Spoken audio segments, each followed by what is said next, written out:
Hello friends, welcome to my class.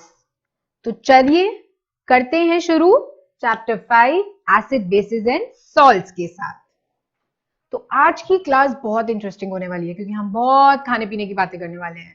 आप इतना कुछ खाते हैं, इतनी वेराइटीज को टेस्ट करते हैं, पर आज हम उसके साथ साइंस को जोड़ेंगे। तो आज बहुत ही इंटरेस्टिंग क्लास होगी जिसमें आप लोग सारी टेस्ट बड्स अपने रिचार्ज करेंगे, रिफ्रेश करेंगे। So as you can see on the picture, different edible substances have different tastes. ये हम सब जानते हैं। For example, tamarind, इमली सबने कभी ना कभी खाई होगी और नहीं भी खाई होगी तो you know इमली का टेस्ट बहुत खट्टा होता है।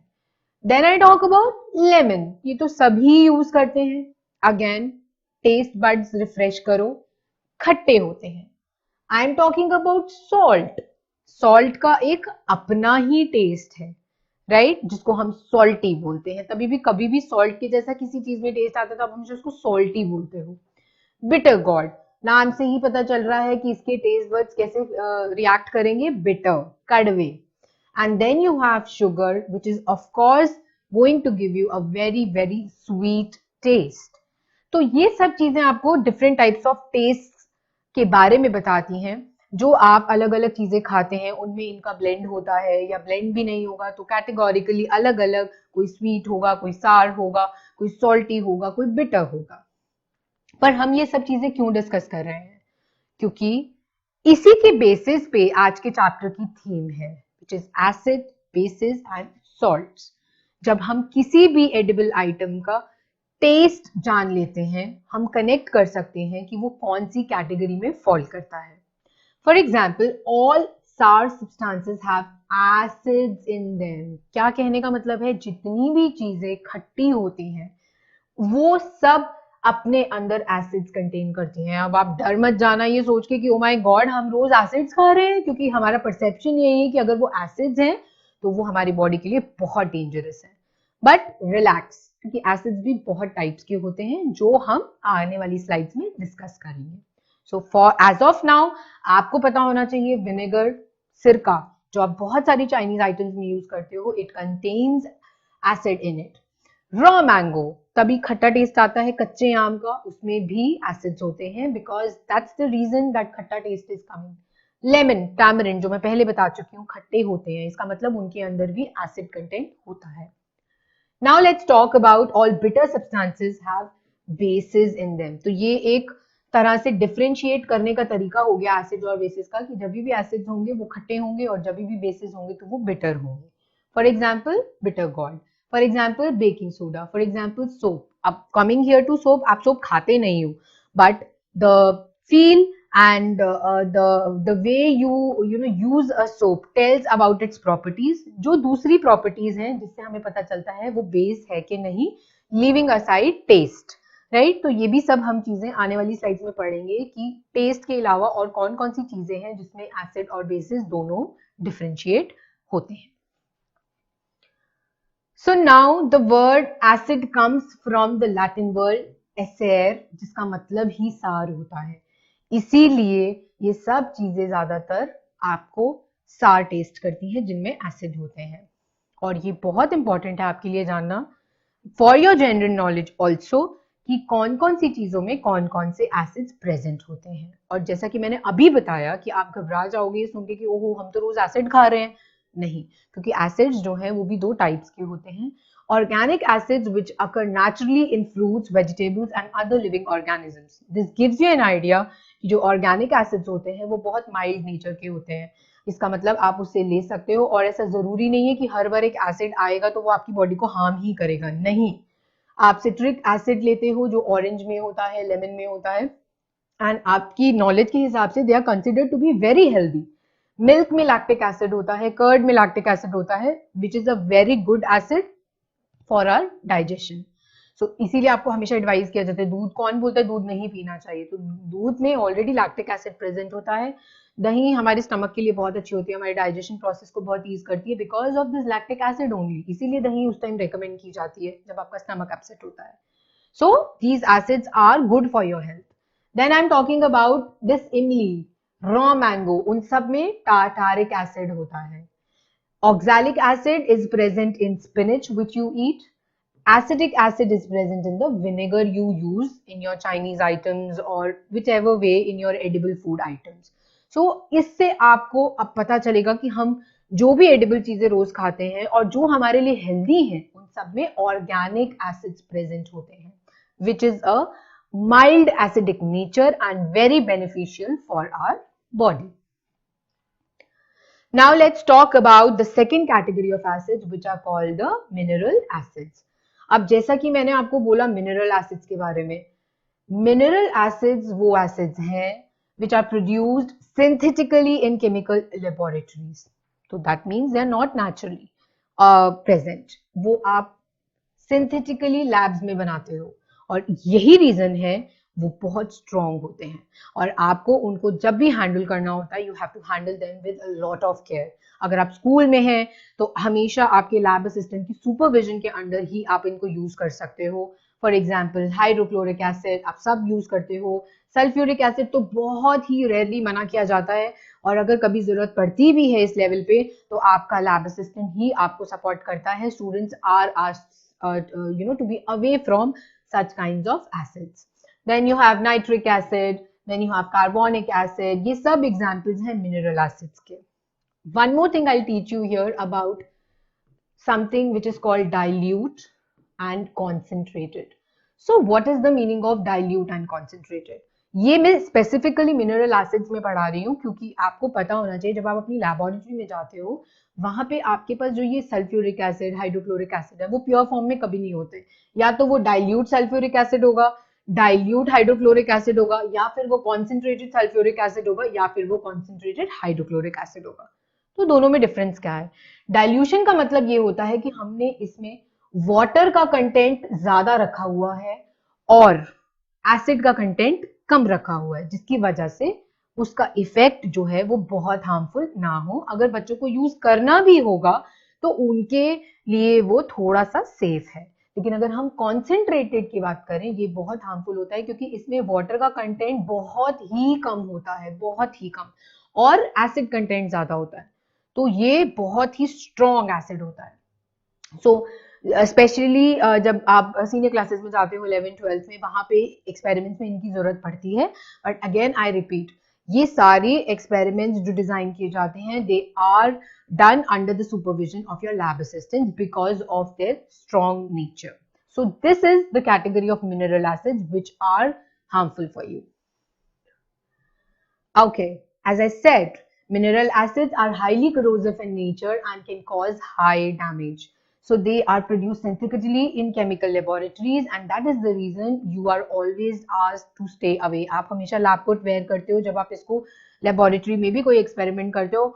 और आई रिमेम्बर माई टाइम्स, मेरी स्कूल के लैब कोट में इतने बड़े बड़े छेद हो जाते थे क्योंकि whenever we used to perform some experiment, कई बार गलती से कुछ फॉर्म आपके कपड़ों पे भी गिर जाता है and when you get it washed तो रिएक्शन होता है जिसकी वजह से वो जो फाइबर है वहां से वो पूरा बर्न आउट हो जाता था. So this is the effect. इसीलिए हाथों को बचा के रखना. As you see, you have to keep a lot of distance while handling them. You have to be very careful while handling them. अब हम देखते हैं uses of acids. मैंने आपको naturally fruits में present होता है वो बताया, लेकिन और कहाँ पे आप acids का use करते हो? Carbonic acid is used in soft drinks. Sulfuric acid, nitric acid are used to manufacture fertilizers and pesticides. ये आप सब जानते हो क्योंकि ये आपने पढ़ा है कि soil की में आपको कौन कौन से न्यूट्रिएंट्स की जरूरत पड़ती है. न्यूट्रिशन इन प्लांट्स चैप्टर में आपने ये पढ़ा था. Then you have sulfuric acid which is used in car batteries. And one more thing, sulfuric acid is very important because it is called the king of chemicals. Sulfuric acid is called the king of chemicals, sorry. King of chemicals. तो paper में कहीं बार ये question आता है which acid is called the king of chemicals. तो आपको पता होना चाहिए it is sulfuric acid. और उसका रीजन सिर्फ कार बैटरीज नहीं है. सल्फ्यूरिक एसिड बहुत जगहों पे यूज होता है leaving behind car batteries. So let's find out about bases now. हमने एसिड्स के बारे में पढ़ा कि वो दो तरह के होते हैं, ऑर्गेनिक होते हैं, मिनरल होते हैं, उनका टेस्ट सार होता है. और आपने बहुत सारे फ्रूट्स वेजिटेबल्स पढ़े जिसपे आपको वो मिलता है। Now let's talk about basis. So all bitter substances have basis in them, जैसा कि मैंने अभी आपको बोला और आप जनरल नॉलेज के हिसाब से जानते हैं, baking soda, bitter gourd, because I will not advise anybody to taste soap, लेकिन यस, सोप जो है उसमें भी बेसिस होते हैं, और उसको हम कैसे फाइंड आउट करते हैं that I will teach you in the coming slides. So when rubbed between the fingers, the solution of bases feels soapy and slippery to touch. So ये आप यहाँ से connect कर सकते हो. जब भी आप उसको अपने हाथ में लेके you try to rub it between your fingers, you will feel it very soapy, you will feel it very slippery to touch. So जरूरी नहीं हर बार हम उसे consume करके ही test करें. This is another way of testing a base. Okay, तो अब हम पढ़ते हैं uses of bases के बारे में.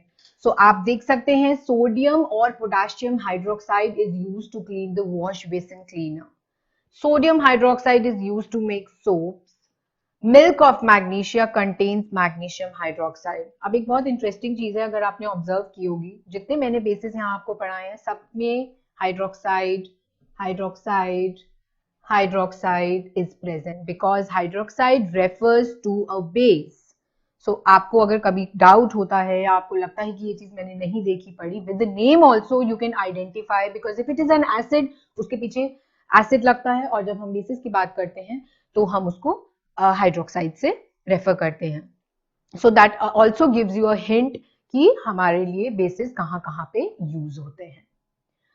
Now let's C, Can we taste all acids and bases for their identification? ये क्वेश्चन मैंने पहले स्लाइड में आपको बताया था जब मैं सोप की बात कर रही थी कि हम बिटर गॉड टेस्ट कर सकते हैं, लेमन टेस्ट कर सकते हैं, टैमरिंड कर सकते हैं, एडिबल चीजें खा सकते हैं, लेकिन अगर सोप उनमें से एक एग्जाम्पल था बेस का, तो जरूरी नहीं है कि हम जब एसिड्स और बेसिस बताने हो तो हमारे पास सिर्फ एक ही ऑप्शन होता है जो है उसको टेस्ट करके बताना.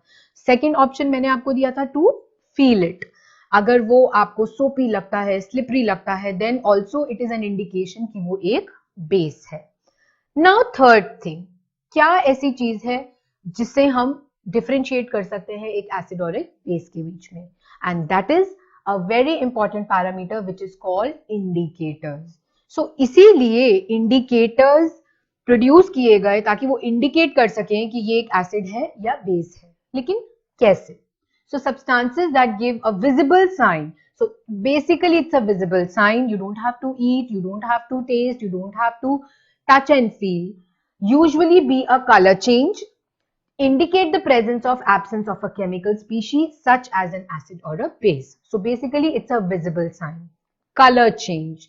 तो कैसे करेंगे indicators का use acids और bases को differentiate करने के लिए? Let's find it out. So if I talk about natural indicators, which is one of the types of indicators, China rose, turmeric, litmus paper. ये three types of natural indicators हैं, and as the name suggests, why are they natural? Because they are found naturally and can determine whether the substance is an acid or a base. If I talk about turmeric, which is हल्दी, आप सब उसको घर में use करते हो, और अभी मैं बहुत अच्छे से बताऊंगी कि कितना क्विक टेस्ट है ये बताने के लिए कि टर्मरिक कैसे एक इंडिकेटर है ये बताने के लिए कि आपने जो पहना था या जो निशान आपके कपड़ों पे गिरे थे वो एसिड है या बेस है. Then again hibiscus, China rose, सबने देखा है चाइना रोज को अपने आसपास, बट कभी किसी ने ये नहीं सोचा कि ये इंडिकेटर्स भी हो सकते हैं, ये हमें ये भी बता सकते हैं कि जो चीज हम यूज कर रहे हैं वो एक एसिड है या बेस है. एंड ऑल्सो लिटमस पेपर, ये आपने लैब्स में बहुत बार यूज किया होगा, पर लिटमस पेपर कहाँ से आया, कैसे बनता है, ये हम डिस्कस करेंगे. ऑलराइट, अब आप ध्यान से देखो, जब मैं लिटमस पेपर की बात कर रही हूं तो ये तीन फॉर्म्स में अवेलेबल होता है. या तो वो एक सोल्यूशन की फॉर्म में अवेलेबल होता है, लिक्विड फॉर्म में, या वो in form of litmus strips में अवेलेबल होता है जो आप लैब में सबसे ज्यादा यूज करते हो, और वो एक डाई की फॉर्म में भी प्रेजेंट हो सकता है. So depending on our availability and our need, we use these three types of litmus test to differentiate an acid and a base. But कैसे? Let's see. So if I talk about turmeric again, you can see, make a paste of turmeric and water. You can dip the filter paper in the paste and then allow it to dry. And once it's dried, cut the paper into thin strips. ये method इसलिए है कि अगर आप directly turmeric use नहीं करना चाहते हो और आप फर्दर प्रोसेसिंग के लिए उस स्ट्रिप्स को बना के रखना चाहते हो, आप तब ऐसे कर सकते हो। लेकिन इनफैक्ट अगर आप ऐसे ना भी करो, and you can directly use a turmeric to indicate, that will also work equally. Okay, so this is the example, this is not Holi. I let me make it very clear, ये होली नहीं है, ये आपको ये दिखाने के लिए है कि why does a cloth with turmeric stain becomes red. तो ये बताना जरूरी है कि वो रेड क्यों हो रहा है। वो रेड इसलिए होता है क्योंकि ये एक इंडिकेशन है बताने के लिए कि वो एक बेस के टच में है, और यही होता है।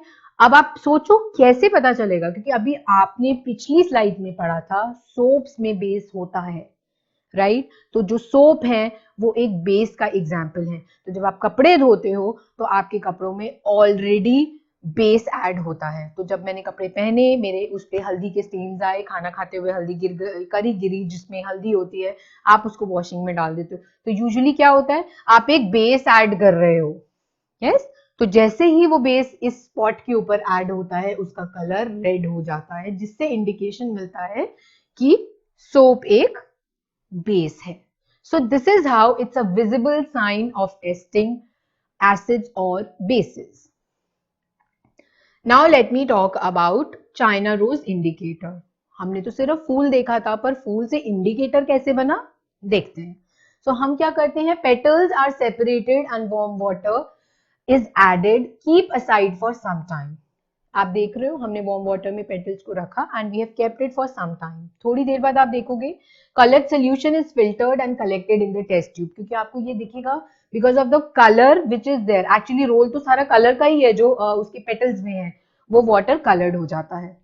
तो आप उसको सेपरेट करते हो। अब ये मेरा इंडिकेटर रेडी हो गया है, लेकिन हम इसको यूज कैसे करेंगे, आइए देखते हैं। जब आप उनको यूज करते हैं तो आपने कलर चेंज पढ़ना है, जो ये है। जब मैं बात करती हूं चाइना रोज की, अगर मैं उसको एसिड में डिप करूंगी तो उसका कलरेशन पिंक हो जाएगा, और अगर मैं उसको एक एल्कली में या बेस में डालूंगी तो it will show a green colour.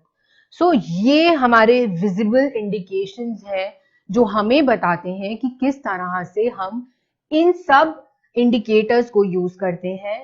जब हम टर्मरिक की बात करते हैं, अगर मैं टर्मरिक को एसिड के टच में लाऊंगी कोई भी कलर चेंज नहीं होगा, लेकिन अगर मैं टर्मरिक को एक बेस के टच में लाती हूँ, जैसा कि आपके कपड़ों पे होता है, it turns red in colour.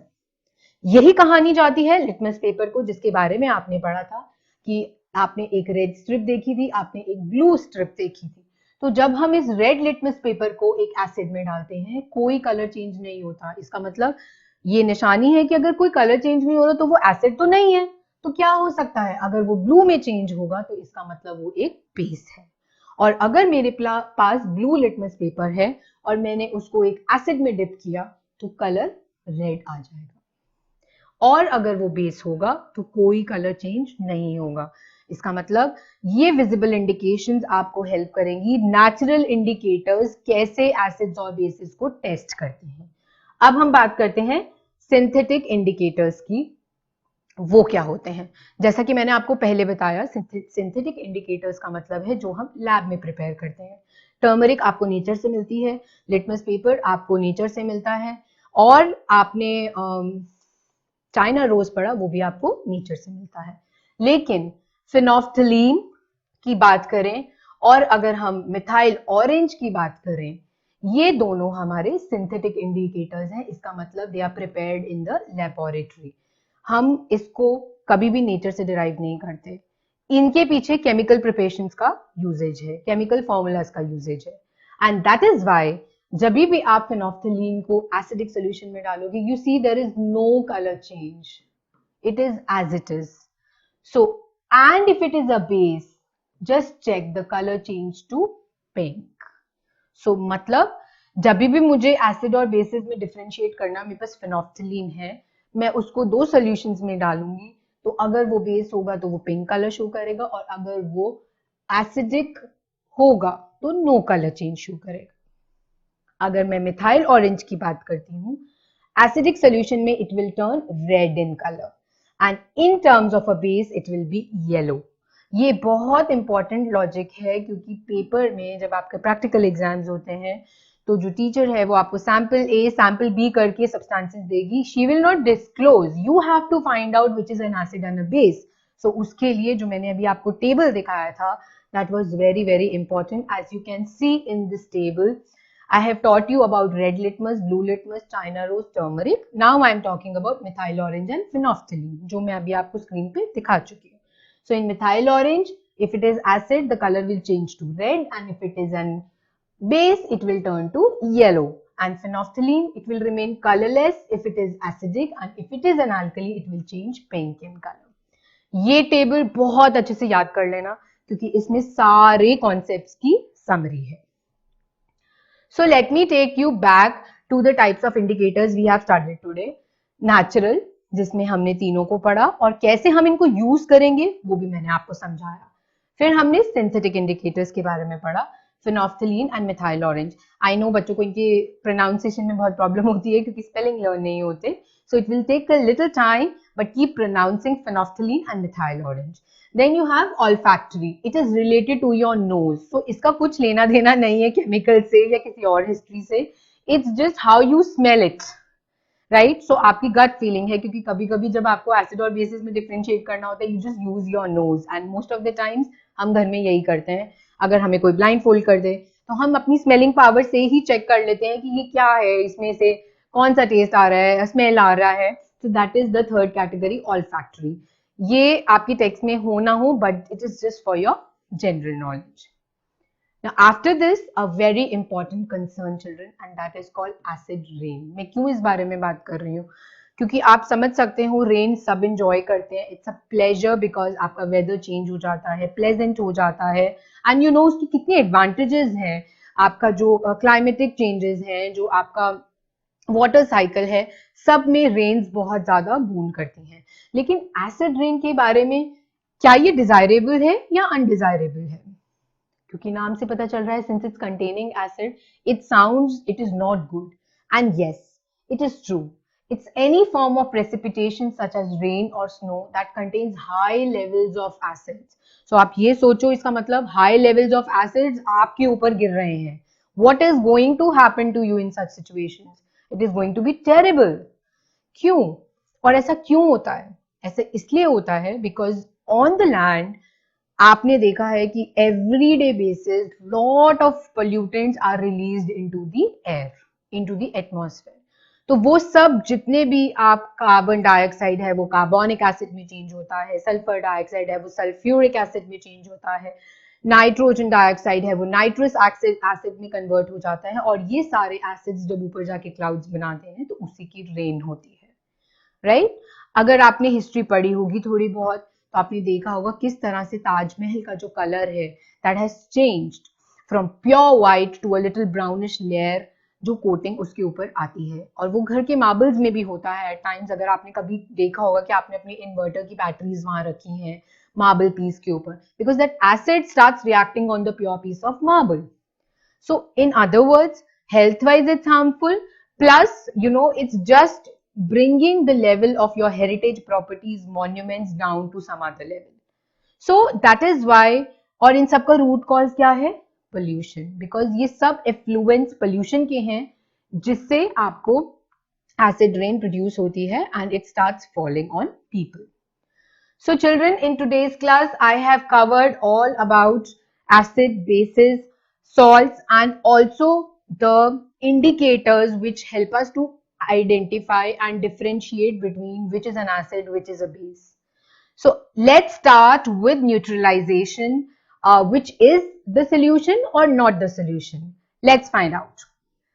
Okay, तो जैसा मैंने आपको बताया, हम न्यूट्रलाइजेशन क्यों पढ़ेंगे? क्योंकि वो हमें बताएगा कि एसिड और बेस के इफेक्ट को हम कैसे बैलेंस आउट करें. सो आपकी स्क्रीन पे आपको एक क्वेश्चन नजर आ रहा है जो कि अजीब लगेगा क्योंकि ये एक मैथमेटिकल क्वेश्चन है. तो मेरा क्वेश्चन आपसे ये है, 5 plus dash is equal to 0. सो आप लोगों को मुझे बताना है कि इस ब्लैंक में आपके हिसाब से क्या आना चाहिए, कि मैं 5 में क्या जोड़ूं कि 0 आ जाए. इसको सॉल्व करने पे आपको न्यूट्रल सोल्यूशन या न्यूट्रलाइजेशन का कॉन्सेप्ट बहुत अच्छी तरह से समझ आएगा। तो पहले मैं आपसे यही सवाल दोबारा पूछती हूँ, इसका जवाब क्या होना चाहिए? अगर हम 5 में -5 ऐड करें तो हमारा आंसर 0 होगा। यानी जितना आपने +5 किया उतना ही आपको -5 जोड़ना है, और वो पॉजिटिव और नेगेटिव इक्वल्स हैं जो एक दूसरे को बैलेंस कर देंगे, जिसकी वजह से हमारा आंसर 0 आता है।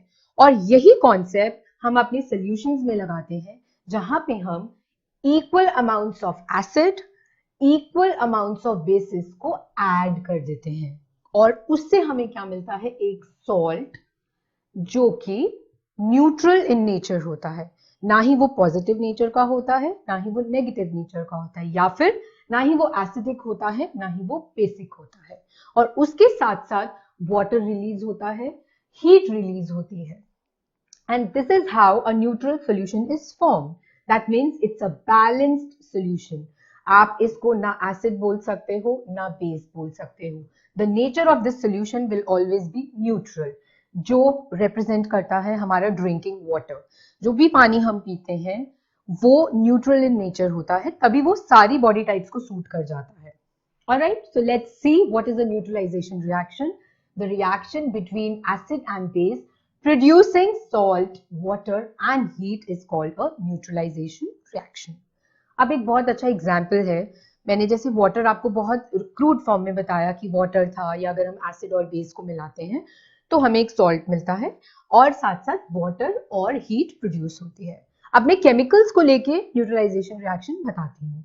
फॉर एग्जाम्पल, सबसे पहले मैंने लिया हाइड्रोक्लोरिक एसिड, तो आपको पता चल रहा है this is what? This is called HCl, which is hydrochloric acid. आपने इसको रिएक्ट किया सोडियम हाइड्रोक्साइड। मैंने आपको पहले पढ़ाया था अभी कि जब हाइड्रोक्साइड वर्ड यूज होता है तो this gives you a hint that it's a base. So sodium hydroxide is NaOH, और ये एक बेस है। Hydrochloric acid is an acid, तो आपने यहाँ पे एक एसिड और बेस को रिएक्ट किया, और एज अ रिजल्ट आपको क्या मिला? Sodium chloride.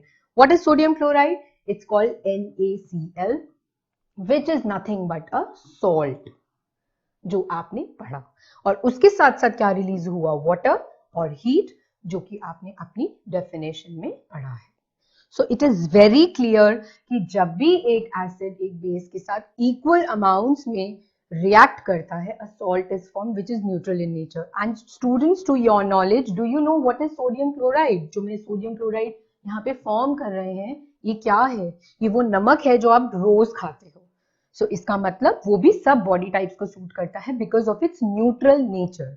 हाँ, कुछ फैक्टर्स है जिसकी वजह से बोला जाता है कि आपको नमक ज्यादा नहीं खाना, बट उसमें एसिड और बेस का कोई रोल नहीं है। उसमें रोल सिर्फ इतना है कि you can your body will react in different directions, जैसे हाइपरटेंशन, वो सारी प्रॉब्लम्स हो सकती हैं, किसी को ब्लड प्रेशर बढ़ जाता है, किसी का कम हो जाता है, वो अलग कैटेगरीज है। बट जब हम एसिड और बेसिक कंटेंट की बात करते हैं तो ये सॉल्ट जो है वो न्यूट्रल नेचर का होता है, क्योंकि इसमें ना एसिड ज्यादा है ना बेस ज्यादा है।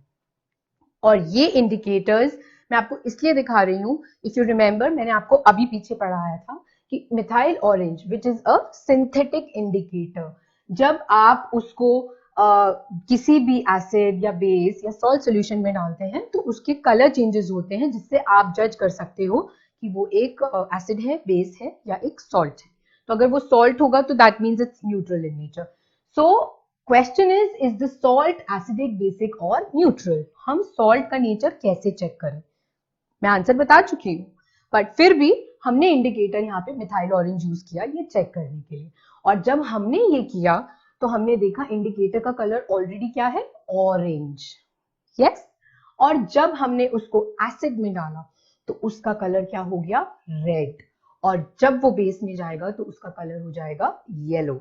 और अगर वो न्यूट्रल नेचर का होगा, obviously there will be no colour change, जो होता है। तो इससे आपको पता चलता है कोई भी सॉल्ट जो है वो किस नेचर का है।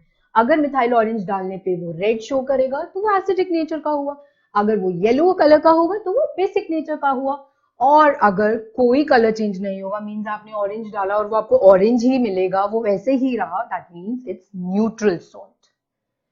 सो I hope this is very clear to you.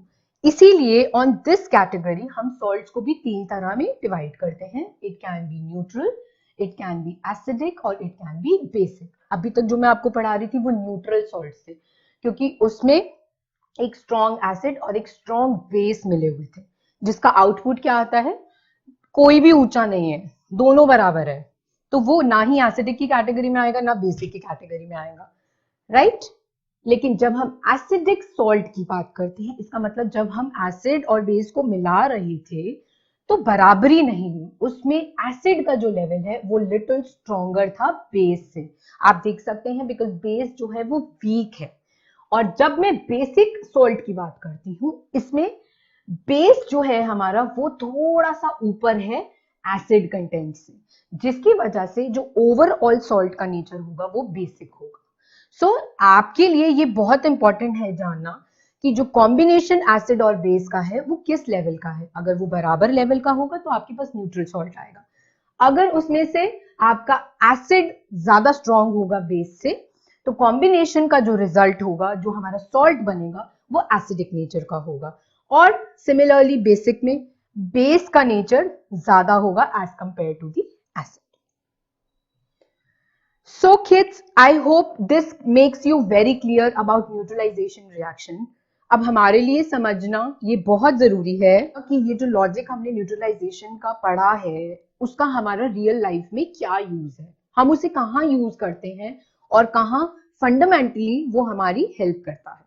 तो सबसे पहला एग्जाम्पल आप देख सकते हो, ये कोई भी हो सकता है, ये हम ही होते हैं मोस्ट ऑफ द टाइम्स जो हमेशा स्टमक में एसिडिटी का प्रॉब्लम लेके घूमते रहते हैं, राइट? लेकिन आपने कभी सोचा है, अगर मैं आपको साइंस नहीं भी पढ़ाती, मैं जनरली पूछती हूँ what do you do actually जब आपको एसिडिटी होती है, या ग्रैंड पेरेंट्स को हो रही है या पेरेंट्स को हो रही है, किसी को भी ये प्रॉब्लम है, तो what is the solution to that? आप लोग सबसे पहले क्या लेने भागते हो? Eno, yes?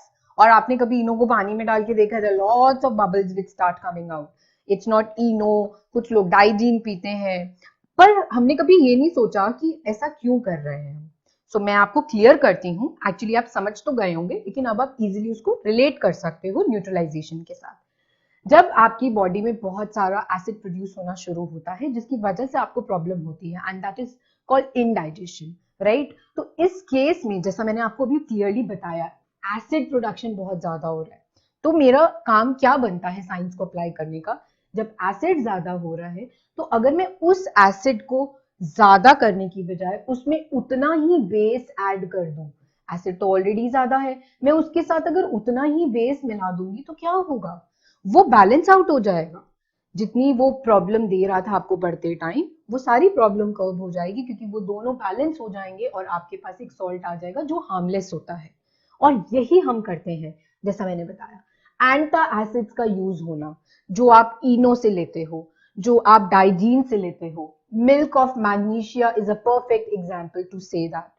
ये सब एक्सेसिव एसिड को आपकी बॉडी में न्यूट्रलाइज कर देते हैं और इससे आपकी एसिडिटी या इनडाइजेशन का प्रॉब्लम जो है वो सॉल्व हो जाता है, right kids? So antacids बोला भी इसीलिए जाता है because they are anti acids. Okay, now let's see the other example. ये भी बहुत बच्चों के साथ होता है, आई गेस स्पेशली बॉयज के साथ, बिकॉज आपको बहुत खेलना होता है। तो क्या होता है, जब भी कभी आप जाते हो पार्क में या बाहर कहीं पे भी, आपको कभी ना कभी 20 दिन जरूर लड़े हुए होंगे, यस? और आप रोते हुए घर वापस आते हो। लेकिन अब, और आपकी मम्मा क्या करती हैं जब भी कभी ऐसा कुछ होता है? वो इन रिटर्न आपको हमेशा बोलती है लैक्टोकैलामाइन लगा लो, कहती है ना, there is a skin lotion. लेकिन अगेन उसका साइंस क्या है? साइंस ये है कि जो हमारा बी का स्टिंग होता है, जो उसका डंक होता है, उसका नेचर एसिडिक होता है, यानी एक्सेसिव एसिड वो आपकी बॉडी में प्रोड्यूस कर देता है, जिसकी वजह से यू स्टार्ट फीलिंग इरिटेबल।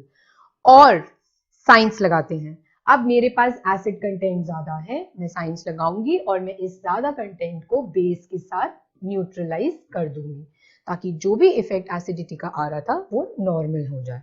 और इसीलिए हम बेकिंग सोडा यूज करते हैं, लैक्टोकैलामाइन यूज करते हैं, ये सारे बेसिस हैं जो कि इस एसिड इफेक्ट को न्यूट्रलाइज कर देते हैं और हमारा जो पेन है वो खत्म हो जाता है। Okay kids, alright. नेक्स्ट, जैसा मैंने आपको बताया, अब मैं आपको ये दिखा रही हूँ, it's not a bee, it's a wasp. What is this? It's called a wasp. अलग तरह का इंसेक्ट है. लेकिन यहाँ पे ध्यान ये करना है कि वैस्प का जो स्टिंग होता है वो होता है बेसिक इन नेचर. तो अब जब ये आपको डंक मारेगा तो एसिडिटी प्रोड्यूस नहीं होगी, बेसिसिटी प्रोड्यूस होगी आपकी बॉडी में, जिसकी वजह से बहुत बार हाथ सूज जाता है आपका, रेडिशनेस हो जाती है. तो मम्मी क्या करती हैं, बहुत बार ऐसा करती है, डेमू बोलते हैं मेरे ख्याल से इसको बहुत नॉर्मल लैंग्वेज में, जब वो काटता है तो या तो आपके पेरेंट्स अचार रगड़ रहे होते हैं उसके ऊपर, या अचार का जो तेल होता है वो लगाया जाता है, कहीं बार विनेगर यूज किया जाता है. तो अब आप लॉजिक लगा सकते हो क्यों करते हैं ऐसा. क्योंकि विनेगर जो है, एप्पल विनेगर या कोई भी नॉर्मल विनेगर, या अगर मैंने पिकल की बात करी है, अचार, they all are acidic in nature. तो जब इस वैस्प का जो डंक बेसिक होगा वो एसिड के साथ रिएक्ट करेगा, अगेन न्यूट्रलाइजेशन रिएक्शन होगा, और जो उसका इफेक्ट है वो एक्स्ट्रा एसिड डालने से न्यूट्रलाइज हो जाएगा और आपका जो पेन है वो बिल्कुल ठीक हो जाएगा. Now let's talk about toothpaste. सब करते हैं सुबह सुबह, रात को भी सोने से पहले करते हो, बट लॉजिक क्या है, दांत साफ क्यों होते हैं. बहुत सारे लोग आजकल वीडियोस बनाते हैं और उसमें ये वाला ज्ञान बहुत बांटते हैं कि आपको अपने पीले दांत साफ करने हैं तो क्या करना चाहिए, बट एक्चुअली उसके पीछे साइंस है. और क्या साइंस है? Toothpaste contains bases which neutralize the acids produced by the decaying food particles. So very logically आपके लिए टूथपेस्ट बहुत इंपॉर्टेंट है, और आजकल तो लोगों ने इतनी इनोवेशंस करनी शुरू कर दी है, उसमें स्पेशली एडिटिव्स डाले जाते हैं, वो ये है, वो दंत कांति है, हमने ये डाला, हमने ये डाला, सब कुछ डालो, लेकिन जो जो उसका बेसिक फॉर्मूला रहेगा वो हमेशा वही रहता है, क्योंकि उसमें बेसिस का होना बहुत जरूरी है. क्योंकि जब आपके फूड पार्टिकल्स आपके दांतों में स्टक हो जाते हैं, आप सबने पढ़ा है, दे स्टार्ट रिलीजिंग एसिड्स अगर आप उसको टाइम से साफ नहीं करते, जिसकी वजह से आपके दांत जो हैं वो पीले हो जाते हैं, या मोस्ट ऑफ द टाइम्स खराब भी हो सकते हैं, सड़ना भी शुरू कर सकते हैं, बिकॉज एसिड प्रोडक्शन अगर ज्यादा होगा और वो टाइम पे क्लीन नहीं होगा तो दांत सड़ जाएंगे. सो इसीलिए जब आप क्लीनिंग करते हो यू यूज टूथपेस्ट, क्योंकि उनमें बेसिस होते हैं जो उस एसिड को जो आपके खाने के साथ साथ प्रोड्यूस होते हैं उन सबको वाइप आउट कर देता है, न्यूट्रलाइज कर देता है, एंड एज अ रिजल्ट आपके टीथ जो है एक तो क्लीन रहते हैं और दूसरा आपका माउथ हेल्दी होता है, right, free from any germs and infections. Then I am talking about factory waste. ये बहुत जरूरी है क्योंकि आपको मालूम है there is a lot of chemical waste, there are lots of waste produced by factories which are a source of pollution also, और बहुत सारे और भी फैक्टर्स हैं जो अनहेल्दी हैं, राइट. सो हमारे लिए ये जानना इसलिए जरूरी है क्योंकि अगर मुझे पता होगा कि फैक्ट्री वेस्ट का नेचर क्या है, मैं उसको उसी हिसाब से ट्रीट करूंगी ताकि वो हार्मलेस रहे, राइट, और उसके जो नियर बाय सोर्सेज है उनको अफेक्ट ना करे. तो आपके लिए जानना जरूरी है फैक्ट्री वेस्ट इसीलिए एसिडिक नेचर का होता है क्योंकि there are lots and lots of chemicals which are released from this. और आप समझ सकते हो, if these chemicals are being dumped in the nearby areas, pollution तो होगा, बीमारियां अलग से होंगी और सब अनसेफ एनवायरनमेंट में रहेंगे. सो इसीलिए जब हमें पता है कि जिसकी भी फैक्ट्री है उसे मालूम है कि मेरा फैक्ट्री वेस्ट एसिडिक है, वो अरेंजमेंट्स कर सकते हैं बेसिस के साथ उनको ट्रीट कराने के लिए ताकि वो हार्मफुल रहे आसपास के एनवायरनमेंट के लिए और वहां रहते हुए लोगों के लिए. ऑलराइट, तो हमें ये सब नॉलेज रखनी चाहिए क्योंकि आप हेल्प कर सकते हो ऐसे लोगों का माइंडसेट चेंज करने के लिए ताकि आप अपना काम भी कर सको और आसपास किसी को प्रॉब्लम भी ना हो. ऑलराइट, अब जरूरी है सॉइल. आपको पता है सॉइल हम सबके लिए कितनी इंपॉर्टेंट है, बहुत इंपॉर्टेंट है ना. हर चीज की शुरुआत सॉइल से ही होती है, जबकि सॉइल का नाम कभी नहीं आता. जब हम फूड ग्रो करने की बात करते हैं तो सब हमेशा सीड्स की बात करते हैं, सॉइल की बात कोई नहीं करता, लेकिन एक्चुअली में उगने का प्रोसेस हमेशा सॉइल से शुरू होता है. सबसे पहले किसान मिट्टी तैयार करता है जो हम कभी बताते नहीं है या बोलते नहीं है. मोस्ट ऑफ द टाइम हम बीज बोने से ही शुरू करते हैं, लेकिन बीज बोने के लिए पहले पूरी ग्राउंड को प्रिपेयर करना बहुत जरूरी है. तो सॉइल किस तरह की है, सबसे पहला और इम्पोर्टेंट क्वेश्चन यही है. और अगर आप कभी किसी विलेज में गए हो या कहीं पे भी गए हो तो आपने देखा होगा वहां फार्मर्स इतनी मेहनत करते हैं पहले उस मिट्टी को तैयार करने के लिए. सो चिल्ड्रन, इसीलिए ये अंडरस्टैंड करना बहुत जरूरी है कि उस सॉइल का नेचर क्या है, क्योंकि आपको मालूम है कि अगर सॉइल का नेचर एसिडिक होगा वो भी प्लांट्स के लिए अच्छा नहीं है, और अगर वो बेसिक होगा वो भी अच्छा नहीं है। और हम ये कंट्रोल करते हैं ये जानने के बाद कि हम उसको न्यूट्रलाइज रखें, क्योंकि जब आप सॉइल प्रिपेयर करते हो, as you have read, compost of rotting vegetables, fruits और leaves is used to treat basic soil. क्योंकि इस केस में अगर सॉइल बेसिक है तो हम क्या उसमें डालेंगे, रॉटिंग वेजिटेबल्स, फ्रूट्स, लीव्स, ये सब चीजें, क्योंकि उसमें से एसिड रिलीज होंगे जो सॉइल की बेसिसिटी को कम कर देंगे और as a result soil neutral हो जाएगी। दूसरी चीज, carbon dioxide is produce during composting which is acidic. तो जब भी हम कंपोस्टिंग का प्रोसेस करते हैं CO2 रिलीज होती है और ये CO2 क्या करती है, सॉइल को एसिडिक बना देती है। सो फिर हमारा काम आता है उसको बेसिक बनाने का, उतना ही बेस ऐड करना जिससे सॉइल का जो pH है वो मेंटेन रहे, ना ही वो एसिडिक हो ना ही वो बेसिक हो, right. Basic substances such as quicklime, limestone can be used to treat acidic soil. तो अगर मुझे ये वाला इफेक्ट कर्ब करना है तो उसका सोल्यूशन क्या है, वन ऑफ द थिंग्स, आप इनमें से कोई भी चीज जो है वो सॉइल में ऐड कर सकते हो। सो जिस तरह से ह्यूमन बॉडी की पूरी एग्जामिनेशन होता है किसी प्रोसेस को पूरा करने से पहले, उसी तरह से सॉइल का भी पूरा एग्जामिनेशन होना बहुत जरूरी है।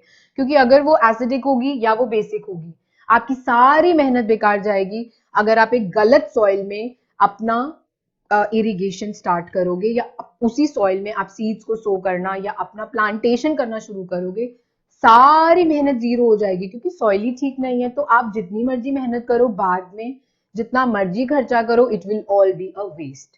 सो ये पढ़ाने का मतलब इसीलिए है ताकि आप अपने आसपास अवेयरनेस फैलाओ, अपनी डेली लाइफ में जो नॉलेज आपने आज क्लास में गेन करी है आप सबके साथ बांटो और उसको प्रॉपरली यूज करो। Okay children, and on this one last note I would like to add, आप बहुत बार ये बेवकूफी लैबोरेटरीज में मत करना कि अगर आपके हैंड पे एसिड गिर गया तो आप तो सोचोगे कि अब एसिड गिर गया है तो मैं इक्वल अमाउंट ऑफ बेस डाल देता हूं ताकि मेरे को कोई प्रॉब्लम ना हो। लेकिन उस केस में ये ब्लंडर हो सकता है, क्योंकि जब आप अपने हाथ पे गलती से अगर एसिड गिर गया और आपने उस पे बेस डाला तो पता है क्या होगा, उसमें रिएक्शन में हीट भी जनरेट होती है जो आपने पढ़ा था। यस, तो उससे वो जो हीट जनरेट होगी उससे आपका हाथ और जल जाएगा, क्योंकि ये वाला जो रिएक्शन है अगर आपकी स्किन पे होगा तो उसका जो इफेक्ट है वो टोटली ब्लंडर होगा। और अगर आप ऐसी कोई मिस्टेक करोगे तो हीटिंग इफेक्ट से आपका हाथ बचने की बजाय और ज्यादा जल जाएगा। So never make this mistake in your life when it comes to falling of acids on your hands, because laboratory में हमने बहुत देखा है, many students have asked this question कि मैम ये हम ऐसे करें। तो उस केस में समझदारी सिर्फ और सिर्फ यही होती है, you should either add a lot of water, क्योंकि उससे वो जो इफेक्ट है वो सरप्रास हो जाता है और हीट जो जनरेट होती है वो भी ठंडी हो जाती है। तो प्लीज ये एक प्रिकॉशन थी जो मैं आपको देना चाहती थी before I and the class, ताकि आप इस लॉजिक को सही से अपनी लाइफ में यूज करें। Bye bye.